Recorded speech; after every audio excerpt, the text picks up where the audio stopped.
Good morning, everyone. I'm Esther Tokihiro, Visual and Performing Arts Coordinator from the Santa Clara County Office of Education STEAM team, and I'm very happy to present my colleagues, Jeff Schmidt, who is our CTE Coordinator on the STEAM team and also graciously serving as our Interim Director, as well as Kristy Maruka, who is here, Esparza, who is here from the Washington, D.C. Public Schools, formerly of the Hirshhorn Smithsonian.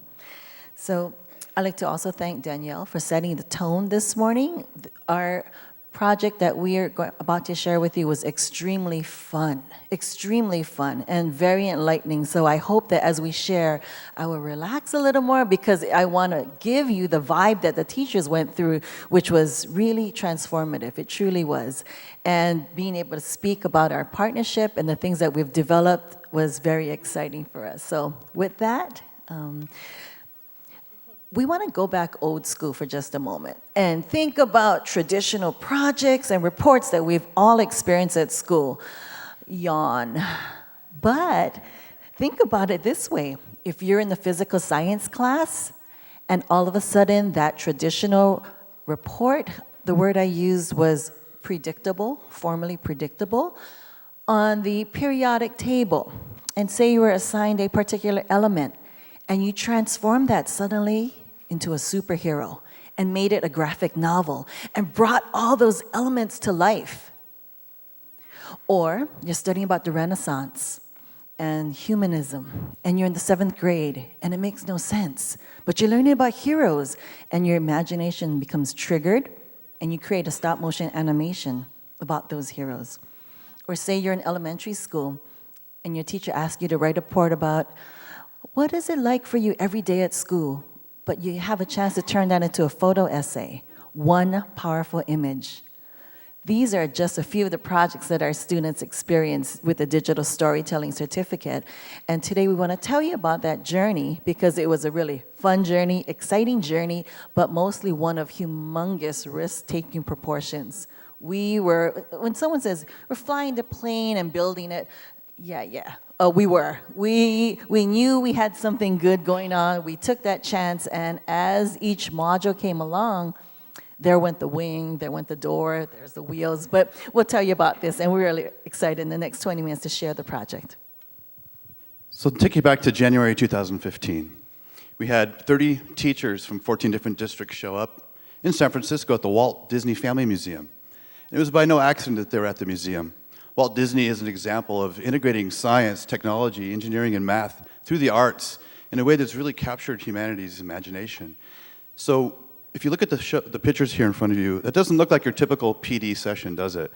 Those teachers were incredibly engaged. They didn't know exactly what they were getting in for, but they did embark on a journey with us to try out some new things. For example, creating a scribble machine, a design challenge to take random objects that we threw in front of you with no directions, turning it into a robotic device that will actually create art on its own. And watching the teachers collaborate, problem solve, fail forward, and talk about that experience, and then later debrief about all the technology that it connects to, the engineering, the science that was in that, and even looking at the art that the machine made. Or if it didn't work out, what they learned from that process. Those are just some of the few things that we took them through that day. But that wasn't the beginning of our trip or this journey. That was actually the middle of it. This all began a year before that with the former STEAM director, Cecilio Demas, and Esther Tokihiro here. We're grappling with how to support our systems who clearly understood the need for STEAM and the value for STEAM. There's exhaustive rhetoric and discourse about these programs, but you cannot really go and find that textbook. God forbid if we would use a textbook in such a program. Or the curriculum isn't developed for us. And it's hard to point your finger, this is what you can do what they're doing over there. So they began researching, they began developing partnerships, and that led them to Washington, D.C., where they were at an Arts Advocacy Day, where they decided to, hey, let's go check out the Smithsonian Institute and the Hirshhorn Museum. These amazing things are happening. Maybe we can make a connection there. And they met Kristy. And that's where the story really began. On our end, it began a little bit before that as well. So my job at the time was the manager of education programs for the Hirshhorn Museum, which is part of the Smithsonian Institution. So we're the modern and contemporary art branch of that. And about a year or two before I met Esther and Cecilio, I happened to have a wonderful museum educator by the name of Andrew Westover, who happened to really challenge us to rethink and that name comes back over and over again, rethink, reimagine, how the museum can be used as a resource to actually make change. So part of this process, we were reimagining our school programs, and Andrew actually designed the first round of our Rethink Professional Development. So through that, he invited people in the education sector, it could be in, nonprofit, in the classroom, to come in and talk to teachers about what they were doing. And so after Andrew left us, sadly, we kept trying to continue the program in that spirit, and a major part of that was bringing in these industry professionals. So we wanted to show how the arts in the real world outside of the classroom, arts in the museum, contemporary arts, or even industry professionals who used arts in their jobs could advocate for why it's so important to include the arts in schools. So we had great programs. They were selling out nonstop, but we had this one lingering question, which is what happens when these teachers that are so passionate and engaged in our art lab, what happens when they go back to the classroom, and how are these professional development practices being used?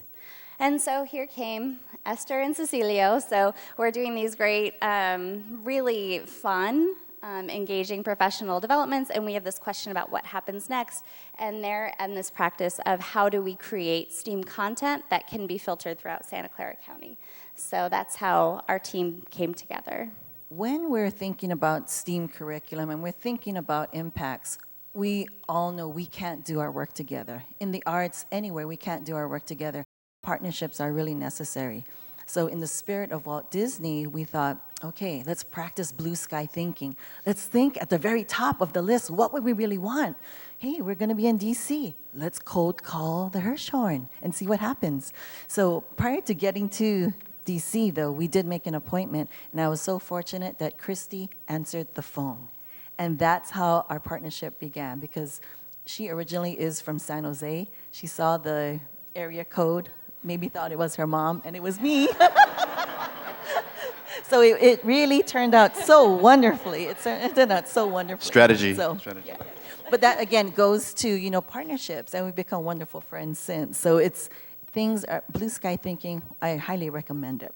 So with the Hirshhorn's question, and with our wonderings, we thought, let's try this together. Let's see what can be possible.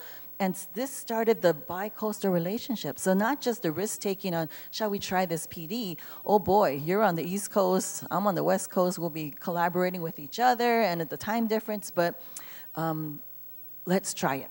So we borrowed many of the art lab's lessons and their structures and tried to replicate it in Santa Clara County, bringing in our industry experts. And very fortunately, as you well know, or you might not know, Santa Clara County is in the heart of Silicon Valley. So there are a lot of industry partners that we can tap on as well. So as we started this cohort, it became a year-long cohort. It became 4 modules. And that really helped to deepen the work. We thought, no more one-shot deal workshops. Let's try and do this, in 4 modules that really make sense. And integrating arts in it. Let's try a form that, can relate to everyone for our first time round, storytelling. And so who better to help with the storytelling than launching it at the Walt Disney Family Museum and having one of our senior story editors from Pixar teach the teachers how to really resonate with story, what the story spine looks like, and that fed through the entire year-long cohort. So each of the 4 badges were anchored by an industry professional. So we started off with graphic novel, and we had a local publishing house, Slave Labor Graphics, provide the expertise. So can you imagine, we were at the launch at the Disney Museum the week before, and then we're in the comic publishing house, and the teachers were really thrilled. They usually were in the county office, which is beautiful, but it's 4 gray walls and the window maybe or something. But now they're in this comic, this live shop, and having the guidance of someone who's been a 25-year plus veteran of the business, giving us firsthand information, and strangely enough, one of his first slides was on the story spine. Genius. It was just the best connection ever, and that fed through the rest of the modules, which animation, the Walt Disney Family Museum assisted us with that. Photojournalism, San Jose Mercury News, photojournalists helped us out. And then documentary was wrapped up by KQED, public television. So what the teachers had to do during this module was it was a blended learning platform. 2 days with us, planning, talking, learning about the art form, figuring out how to integrate it, partnering with each other, and then having to work with each other over the next 8 weeks via Edmodo and Google Docs to work on lessons. And we had a critical friends format set up so that someone doesn't wait till last minute or life catches up and you can't do the work. So we really counted on the trust and the building of that process with each other at that point. And we really had to say, okay, these are the standards that you're going to live by. Of course, wrapping in Common Core, and the best thing is trying to wrap in at that point National Core Art Standards and using those artistic processes. It was new for the teachers, but it was a great introduction for them to grapple with them. And so alongside this, one thing that we wanted to continue that we had been doing at the Hirshhorn is really inspiring teachers to see themselves as creative professionals. So that goes back to the industry partners that Esther just mentioned. We wanted to put teachers in these really engaging and inspiring settings so that they could be excited by that learning. The whole first day was hands-on, very experiential, and then the second day would be, how do you take these amazing experiences that you just had, and what skills did you learn, what skills do you need to bring back to the classroom, and how do you create these engaging and exciting experiences for your students? So the art was central throughout. The art became the way that we were able to teach these other content areas in really exciting ways. And teachers began to see themselves as creative professionals. The whole idea was that professional development is not something where here's your lesson plan and here's how you implement it on Tuesday in class, but how to really inspire them to start thinking in different ways. So by the end of the first module, the graphic novel, we knew that we were onto something very special. We knew that it was working. We heard the teachers come back and report to us. The students were spending a little bit extra time on their projects, unlike before, with really amazing enthusiasm. They were dedicated to finish the projects, to make it their own.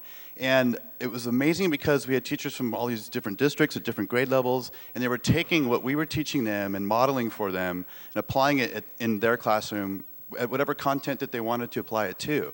They might be teaching history or something in math or whatever it might have been that they were focusing on, but they were using the digital story as the vehicle and the art as the catalyst to inspire the students, to engage the students, and through these technologies to really get the learning to go deep.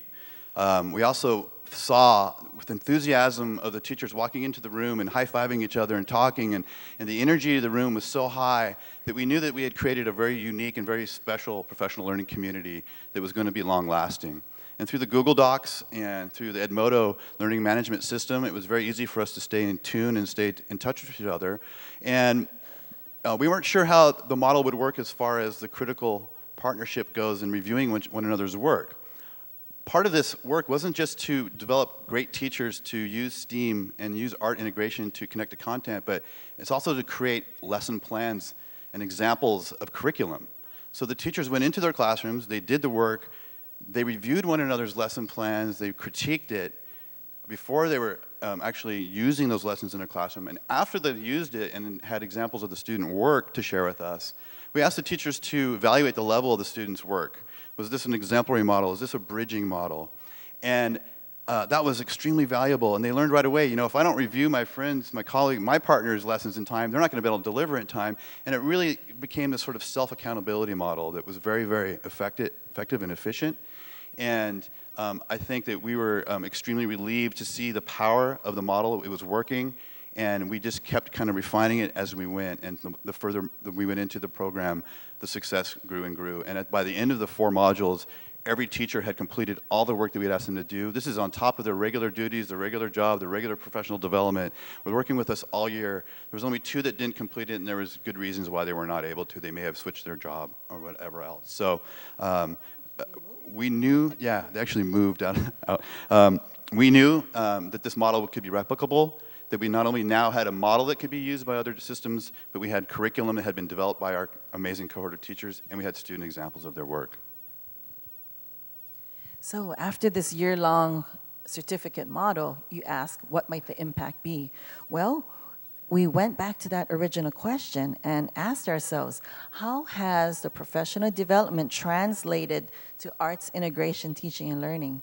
We were really happy. We had a cohort of about 30 teachers, and we were really happy to see that 99.9% of them continued to use it. They were enthused. They saw it working. They gained confidence.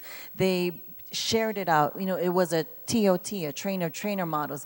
The teachers that we selected to be part of this cohort were very strategic. They were ones that were teacher leaders and could make impacts in their school and district, and they were looked at as leaders, and they wanted to share so much. And so much so that in the union, you see in the slide here that the Union School District, one teacher shared their project, brought the classroom, it was a standing room only crowd at the board meeting, and first graders went through each module to demonstrate to the board live with technology. I'm going to show you how I did my stop motion animation. And they would come this way, and then the board is way up there.